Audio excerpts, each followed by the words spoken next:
Hello, and welcome to Activate Presents Grow Your Mind chat sessions in collaboration with Collabs. I am your host, Anam Sethi. Welcome to the show. Our theme for today is something that all of us experience and perhaps even struggle with confidence. I always think about the time when I became a trainer, the first day I walked into a training. It was actually quite unexpected, to be honest. Our lead trainer, Umar Khan, had to travel, and I was brought in to take over. And this was a training for a large multinational company. I remember it was their finance team. There were more than 60 people, and it was a team building. So I had to bring all my energy and power, and I was not expecting it. I had a few days to prep for it, and I had to get myself into the mind space and really go out and do it. Now, I remember thinking that, how am I going to muster up the confidence to do this? Am I ready to do this? Am I too young? Am I prepared? Am I good enough? All these thoughts, really came into my head. And I remember my entire team went with me, and they all supported me. And just moments before the training kicked off, I looked back, and my director of strategy and programs, Mashal Pirzada, was sitting there, and she gave me this look of encouragement. And suddenly I started talking.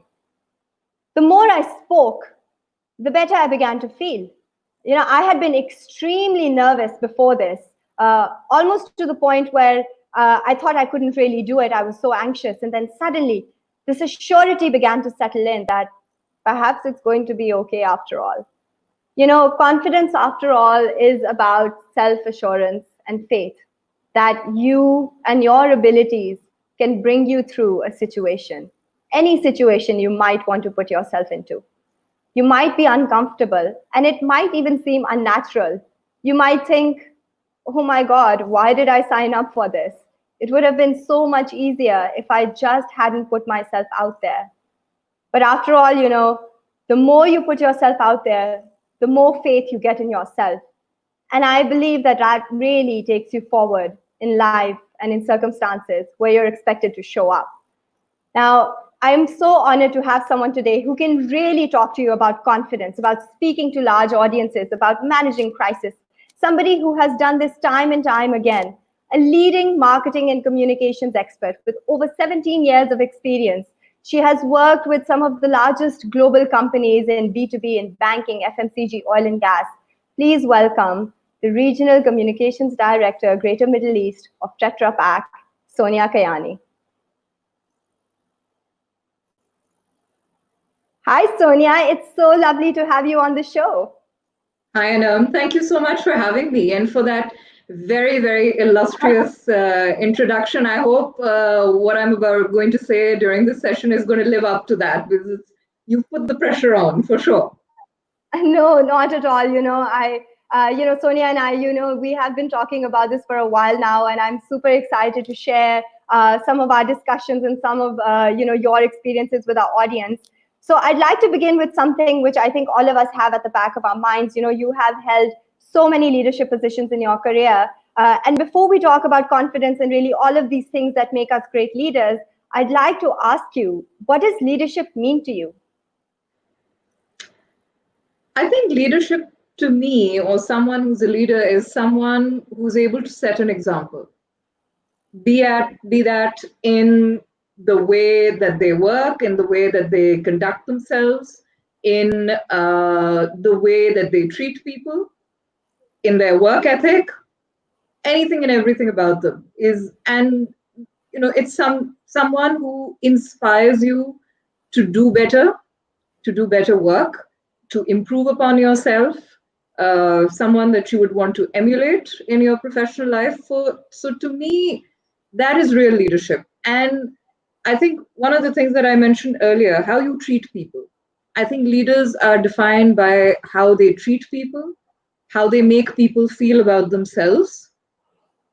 That is what affects people in general. You can have great leaders. I mean, you have many great names that you can think of, Hitler, Genghis Khan. They're all notoriously great leaders, very good military strategists. But what was the impact on people? So I think truly great leaders, ones that you would aspire to be like, are those who put people first, who are respectful, considerate and compassionate with the way they treat people, and with the way they make people feel about themselves, who can inspire others.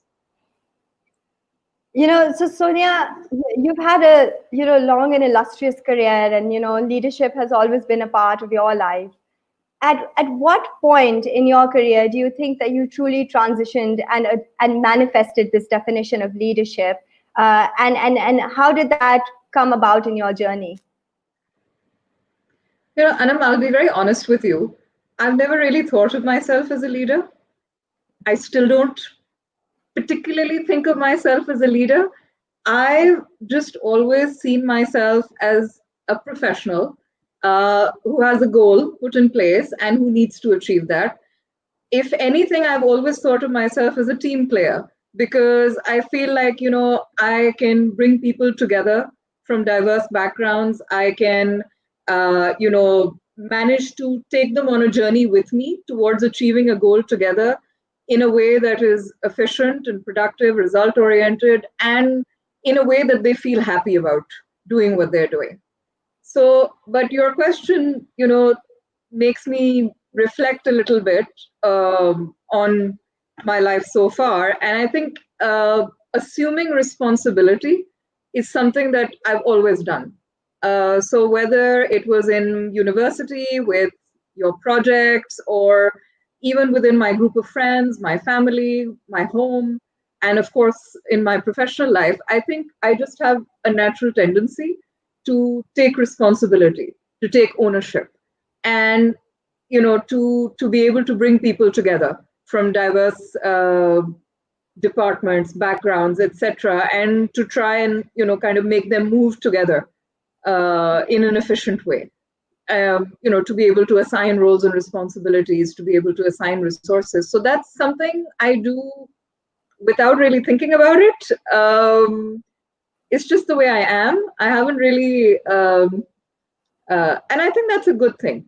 I think the day you start thinking of yourself as a great leader is, I think, the day you stop becoming a great leader because you take yourself far too seriously. And that's, I think, the antithesis of being a good leader is that you don't take yourself seriously, you take your goals and your aspirations and the people around you seriously. Sonia, I feel like, when you do find yourself in these positions and now you're talking about taking ownership, taking responsibility, as somebody who takes a lot of responsibility and challenges herself and also sets great goals that need to be met, I am sure that you absorb a lot of the pressure and burden then of the work that you do and the responsibility of others, like you mentioned, the way you treat others and how you enable others to grow.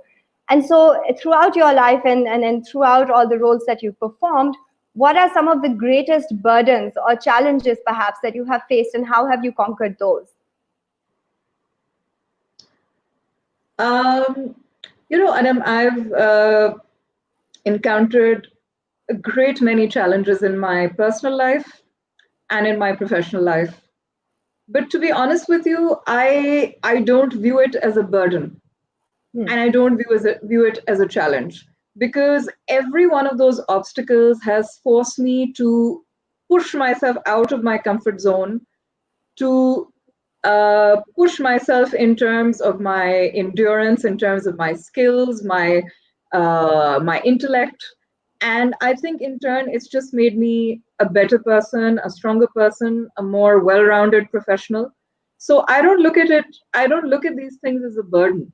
I look at them as, in a very matter-of-fact manner. Yes, we were talking about this earlier as well. The Right. challenge is always there. I mean, it doesn't matter what position you're in, whether you're in a leadership role, you're just entering into an organization, you work for yourself. All of those things present their own particular set of challenges. The idea is not to be bogged down by the challenge. You need to think about, okay, I'm in this situation. Now, what do I do to get out of it? Or what do I do to overcome the obstacle that I'm under? That should be your focus. And another thing which you should really concentrate on is that, what is this trying to teach me? I think COVID has been a great lesson for all of us to try and learn something about ourselves and how we can still manage to progress within such limiting and such extraordinary circumstances. But if we just sit and don't do anything about it, that's not the answer. The answer is into trying to find a solution and to try and look at what you're learning from the challenge. That's the only way in which you can still remain positive and that you can absorb the impact or the stress or the pressure that's being put upon you. And I think a lot of people, a lot of being in senior leadership roles, the thing that determines your success or your failure is your capacity to absorb pressure. It's Right. how well you do under pressure. So, as Henry Kissinger once famously said, a diamond is just a lump of coal that did really well under pressure. So it's really up to you. Do you want to stay as a lump of coal or do you want to become a diamond? So, that inevitably determines how you deal with pressure. Sonia, I'm really glad that you brought up that analogy because for our viewers who might not be familiar scientifically, that's exactly how diamonds were made on Earth. Exactly. It was a time when the pressure was so immense that life could not exist, and that pressure, that high heat, the energy, the temperatures are what caused diamonds to be formed in our atmosphere, fall to the ground and become part of the Earth. And currently the Earth will never be in a position to withstand that pressure again, but the remnants of that, the diamonds are still here, and here we are enjoying them so much. And so this is, and so looking back at your life, if we sort of take that analogy, can you share a moment in your life where you felt like it's breaking you down or this is too much pressure? And how did you change that situation into a diamond? Perhaps, how did you make it better? I think, like I said, there have been several such situations. I've been uniquely blessed by being given lots of challenges in my life. But I think the spirit of never giving up. Right. Giving up is not in my nature. It's not an option for me. So I think that's what's kept me going. So yes, everyone has days when you think you can't sustain and you can't survive and you won't be able to live past this experience that you're having. But human beings are far more resilient than we think. And we are more resilient than we think we are. And I think if you just have that spirit of not giving up, I think that carries you a long way. Sonia, I think that's the perfect segue, in fact, into the larger theme of this conversation, which is then confidence and faith in yourself. Sure. And I think it's very tough for a lot of us, especially younger professionals who are now entering the workforce, and their only experience is a catastrophe. And I think that could really shake you up and create a lot of fear and trauma, perhaps, in who you are and how much you are able to achieve. So when it comes to confidence, how can a young professional, how can somebody work towards creating that mindset where they say, I won't give up, and then they follow through with that? Well, I think I'll start off with a story of what my first experience with confidence was. So yes. I was a young girl. I was a small child, in fact, at that point in time. And there was, I don't remember what the event was or whether it was in school or somewhere else where I had to be up on stage. And I wasn't there by myself. I was as part of a team of people, but I was very nervous. And I was very nervous and I couldn't sleep the night before. And my father noticed that I was upset. So he asked me what was wrong, and he said, and I told him I'm scared. And we were like, why are you scared? And they're like, I'm going to be up in front of all of these people. And, it's scary to be in front of all these people. And his response was, why? I mean, they're only people. They're just like you. You have a mind, a heart, hands and legs, and they do too. Why does it make a difference if people are looking? And then I said, what if I make a mistake or I do something wrong? It's like, it's okay. It's all right. You're human. You're not perfect. It's okay to make a mistake. And if you make a mistake, just, quickly recover and then, start back up again. So that I think, it's a small conversation and it's the conversation of a child to a father. It's not very terribly meaningful, but I think to me, it had a very profound effect. Number one, that you can't really be afraid. If you are ruled by fear, you are not going to get very far in life. Life is about confronting your fear and moving ahead of it. So, number one, the fear of people, the fear of making mistakes, these are only things that are going to hold you back. It is perfectly normal to be intimidated. It's perfectly normal to not want to make mistakes, but making mistakes is how you grow. Making mistakes is how you learn. It's how you get better. So I think we need to take that out of the equation. We need to take that fear out of the equation, the fear of standing up in front of people, presenting your ideas, because you have to understand these people who are listening to you were in exactly the same position as you a few years ago. So they're just like you, they're just at a different stage in their lives. So there's nothing to be afraid of, or there's nothing to be intimidated by. So, and of course, if you make a mistake, you can always correct yourself and move on. It's all right. It's not the end of the world. It's not the end of the world. So that you need to get past your fear to inculcate that confidence in yourself. And as you go on in your career, as you achieve things, that confidence builds over time. So Sonia, that is absolutely lovely advice. I think that is also something I can use even now when, we do these shows and we put ourselves out there as trainers in front of real audiences, in front of virtual audiences. And there is always a fear of what if something goes wrong. And I think developing that kind of faith, like you said, that it's okay, like we're all human and it's really not going to be the end of the world. And taking that forward.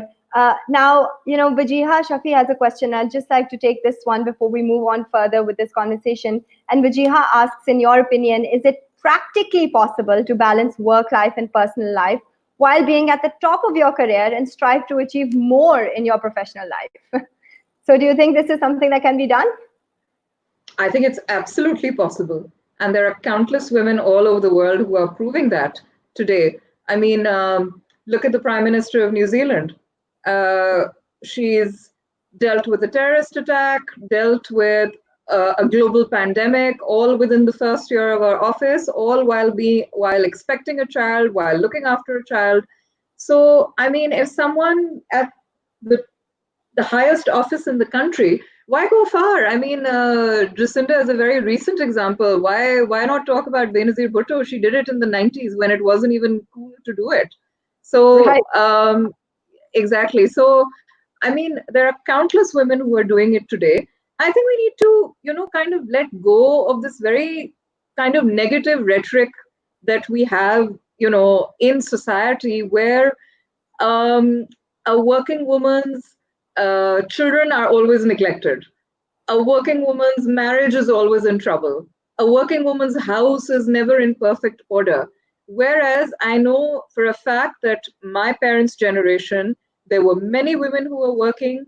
Um, my mother was a working woman, as were many of my class fellows. We all turned out absolutely fine.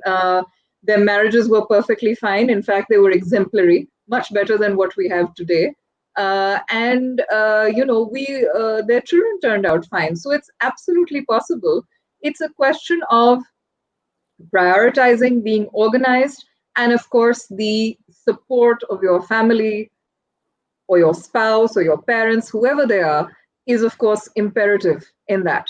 But even if that's not there, I think it's still possible to do so. I know many women throughout my career who have done it and done it very successfully. So I think it's completely possible. it's difficult, it's not easy, but then anything meaningful is not easy. But it can be done, for sure.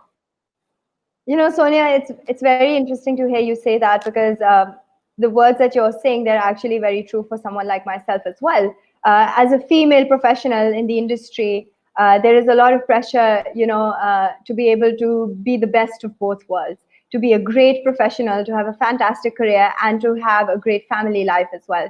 And I think balancing that and so many other things is a very unique challenge to women. Because there is a kind of a push and pull between what you want to do, what you need to do, and all of these things that are burdening you at the same time. I also think, and this is something I think we talked about on the phone, that as a woman, as a female professional, even confidence can sometimes be a challenge for us.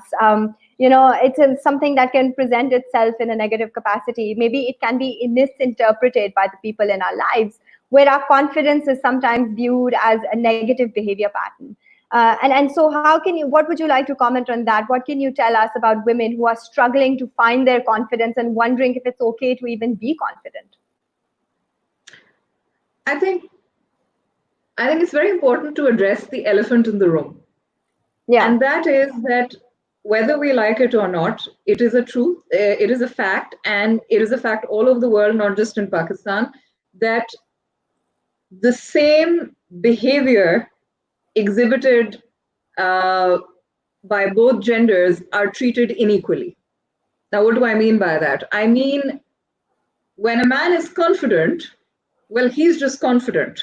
But if a woman is confident, then she's a bit arrogant, right? And similarly, if a man is a man can be assertive, but then a woman is bossy.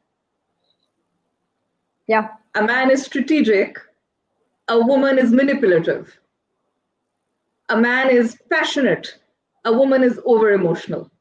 So I think I really want to question, why does this double standard still exist? Why are men and women held to different accounts for exhibiting exactly the same behavior? So, our confidence, our strengths, our talents, our skills, they're like a light bulb within us. And they shine from within us. Even if we're not consciously trying to exhibit it, it's something that's within us and people can see. Now, why do women need to dim that light to make others feel uncomfortable? I think it's high time now. We're millions of years into existence on the planet. We're 70 years into this country. I think it's high time that women live their lives unapologetically.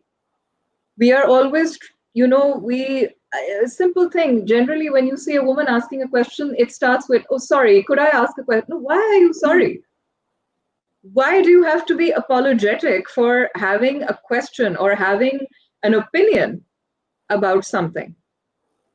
So I think it's time for us to own, especially now, I think it's time for women to own their confidence, their talents, their voices, and to express themselves unabashedly and unapologetically. That, let me clarify, that does not mean at all that you should be rude, that you should be obnoxious, that you should be disrespectful. Not at all. Not at all. You can express your views and your opinions in a very civilized manner, but do express them. Do not dim your light, because that's no way to live. It's a half life.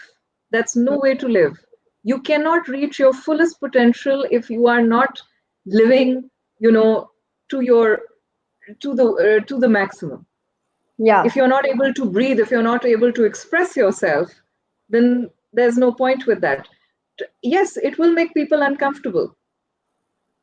But then you have to think about it. Are you here to do a job, or are you here to be Miss Congeniality?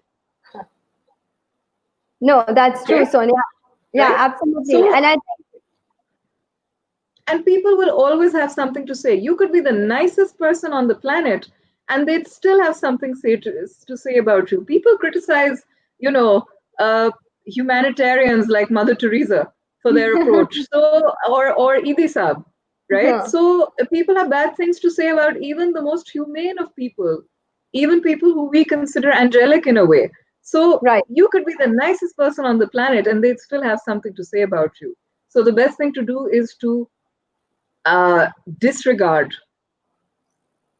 what people's perception of you is, because you cannot control that. People will always have their own perception about you. What you can control is your own self, is how well you do your job, how well you interact with people, how you achieve your goals in life. That is something that's in your control. What people think is not in your control, so there is no point in worrying about it or thinking about it. I think there's a question at the bottom from Zafina who Yeah. says, how do you dismiss destructive criticism while positively reviewing it? I think that's a very it's essential part of what I'm speaking about. There will always be people who give you constructive criticism, so you need to be able to take that. And in my line of work with comms or with marketing, we are at the brunt of taking in criticism or feedback. So over time you have to develop kind of a radar to see what is actually constructive and what is actually just negativity. You Right. have to be able to shut out the negativity and be able to be confident enough to receive the positive feedback and to improve upon yourself. Being And confident doesn't mean you're a know-it-all. You can improve. So you should be open to taking feedback and criticism if it's constructive. If right, somebody just comes and absolutely. says to you, I don't like the color of the banner, I mean, that's neither here Nothing. nor there, right? Right. So Absolutely. uh, so you have to be able to discern that. No, absolutely, Sonia. And I think this conversation also really applies to women who want to put themselves out there like you, and adopt a more public role in their lives. I think being a female speaker, being a female presenter, being a female trainer, being somebody like yourself who constantly has to address larger audiences, even in person pre-COVID, when the pressure of that can be much greater because it's not like a video and there's people sitting right in front of you and the energy is alive in the room, and Mm-hmm. so the way you present yourself, the way you behave will always be judged in that situation, because it's not just Absolutely. one or two people. There are probably going to be thousands of people tuning in and listening to what you have to say. So Yeah. as a female, what advice can you give to women who want to adopt a more public role in their life and want to be confident in going ahead and taking that on? I think uh, the biggest thing in that is to stop worrying about what people will think. Yeah. So I think these three words, "log kya kahenge," have ruined more lives than any wars or any kind of other conflicts in the world. Because we're so worried about what other people will think, what people will say about us. And you have to try and be comfortable in your own skin, be happy with yourself. Don't rely on other people's opinions of you, because then it's not always an objective opinion. So you can't rely on it for sure. And like you said, when there are thousands of people sitting, there'll be thousands of people who have all kinds of different opinions. So you can't control all of them. You have to be yourself. You have to live your truth, and to kind of be authentic in yourself. I think that's the most powerful thing you can be, is be authentic. That is what resonates with people ultimately, and ultimately that's what people respect you for as well, is that you're authentic, that you have some kind of moral code or some kind of values on which you operate. Focus on your work. Try and bring excellence to your work. That is what will get people to respect you ultimately, is your work and your professionalism and your authenticity and integrity. Those are important things that you need to build on within yourself, not what other people think of you. But that's just my opinion.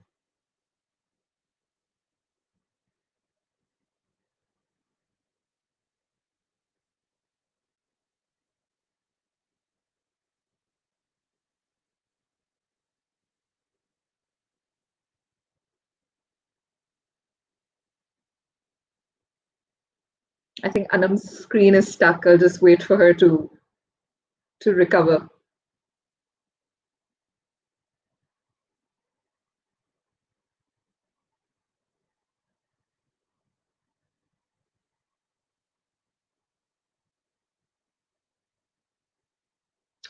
Okay, it seems that Anam is stuck. I guess the internet is a challenge nowadays for everybody. So, in case anybody else has any questions, I'd be happy to take them right now. Um, Please feel free to give in your questions, and I'd be happy to answer them until we recover Anam.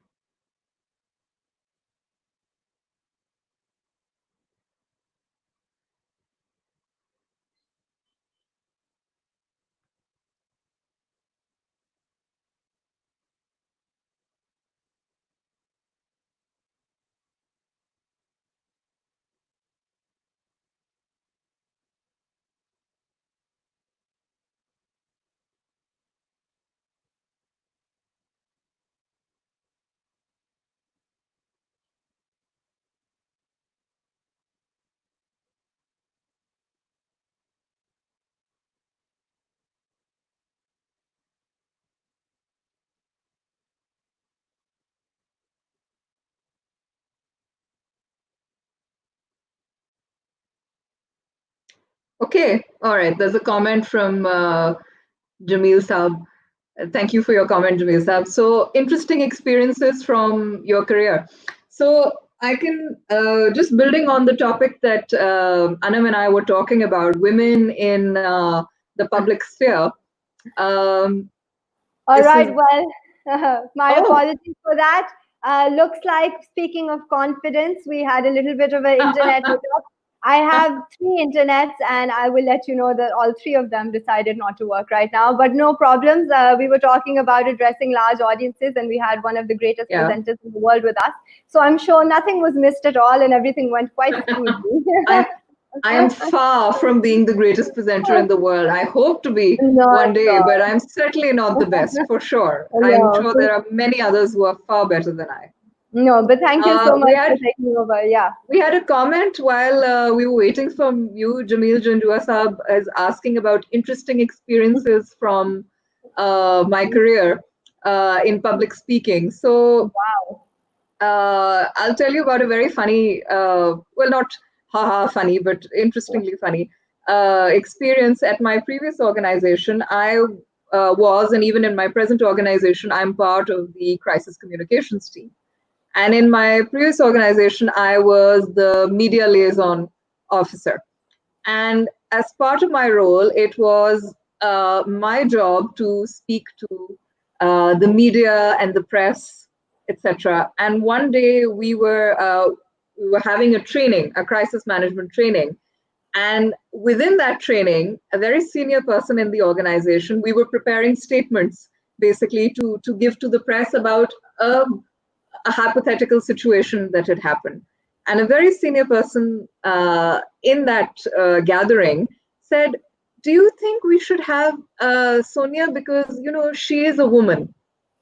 And of course, I just like, I mean, how does that figure? Like, no, be speaking to the public, people, you might, it might not be very well perceived because you're a woman, Right. and people might not take you very seriously.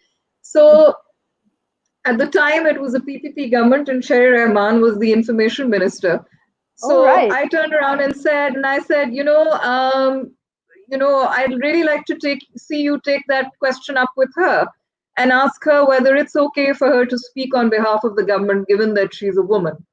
Or, and then I went into a string of many other women who speak in public for a living.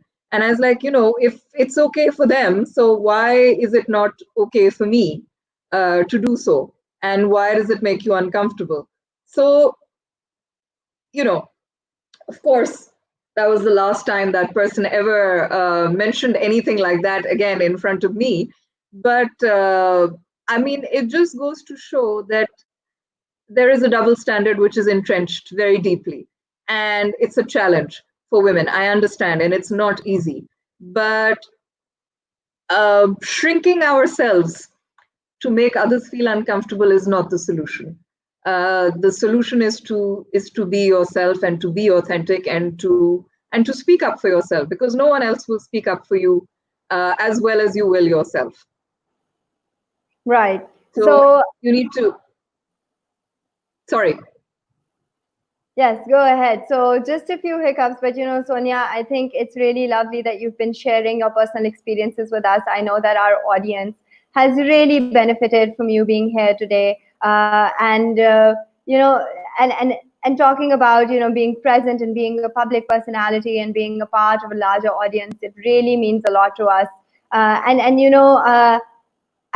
The last thing that I really want to ask you before we do end the show, and I really hope my internet supports me in this because I want to hear the answer as well, is, in your personal life, even today, like things are getting tougher, life is getting harder and harder, and our challenges as a nation, as a country, as a society are constantly building on top of themselves.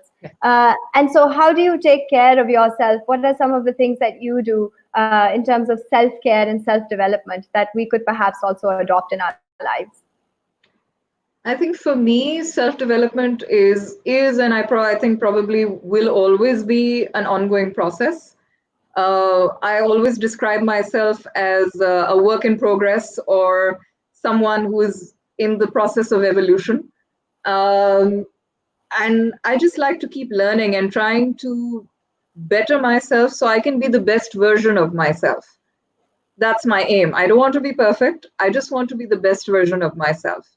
And I think that requires a thirst for learning, an unending thirst for learning, whether it's about culture, whether it's about a certain skill set, anything. But I think the day you stop learning is the day your decline starts as a professional. Right. The day you think you know everything is the day things are going to start going downhill from there. Self-care, I'll admit, is a fairly new concept for me. I spent most of my career not treating it as a priority. I'll be very honest. I know it's a buzzword nowadays and everybody talks about self-care, but it's something that I've kind of recently discovered, as recently as maybe 3-4 years ago, that putting your mental and physical well-being first is not anything to be guilty about. It's not Right. wrong. Okay to do that. And whatever you need to do that, it's different for different people. People find great deal of solace in pursuing whatever hobbies they have. They find relaxation in spending time with their families, etc. So whatever it is that gives you that moment of relaxation, that moment of calm. For me, for the past few years, I think tending to my own spirituality, whether it's in the way of praying, whether it's in the way of meditating, whether it's in the way of self-reflection and introspection. I think that has really helped me be a better person. It allows me to identify areas of development for myself, and it allows me to kind of decompress from the pressure of everyday life. Spending time with my mother, because she's really funny, and I love to talk with her and laugh with her and spend time with her. I think that is the best way for me to relieve pressure. But it's different things for different people. But it's important that you do whatever it is that makes you feel better and kind of takes you away from the challenges of everyday life.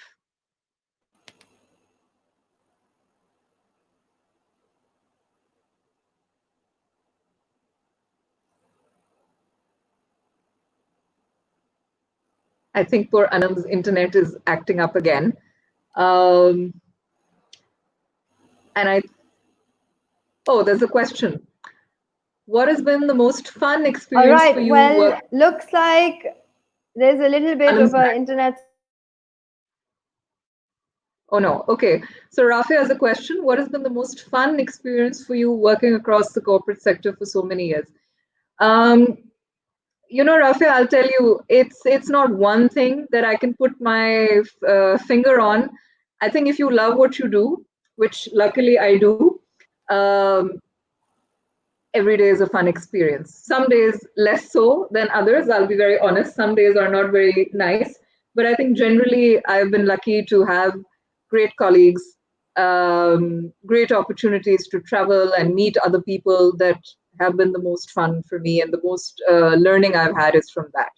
So, but yeah, I enjoy what I do. So every day is enjoyable. All right, well, Sonia, my apologies that the internet storm has gotten the hold It's of okay. all three of my devices, but you've been absolutely wonderful. I think our audience has learned a lot. I have personally learned a lot. Sonia, you and I have been conversing about this for the entire week now, and we've been talking about this, and we've been sharing and discussing, and I think I've learned a lot, and I hope that our audience has also learned a lot from your experience. I want to thank you for coming on the show, and I am so honored and pleased that you have been a part of the gym experience. Not at all. It's absolutely my pleasure, and I hope that somebody found something useful in what I had to say. Thank you so much for having me and for thinking me to be good enough to be here. No, absolutely. Thank you so much for coming, and you're an absolute star, and we are so happy to have you on the show. Thank you. Thank you. Take care of yourself, and God bless you. Allah Hafiz. All right, guys. So, as you just saw, we saw a little bit of an inconvenience during the show. Sonia was able to take over and resolve that. And it's funny that it happened during this show because, frankly, I think that was the exact conversation we were having. That as women, sometimes we get so scared that things will go wrong.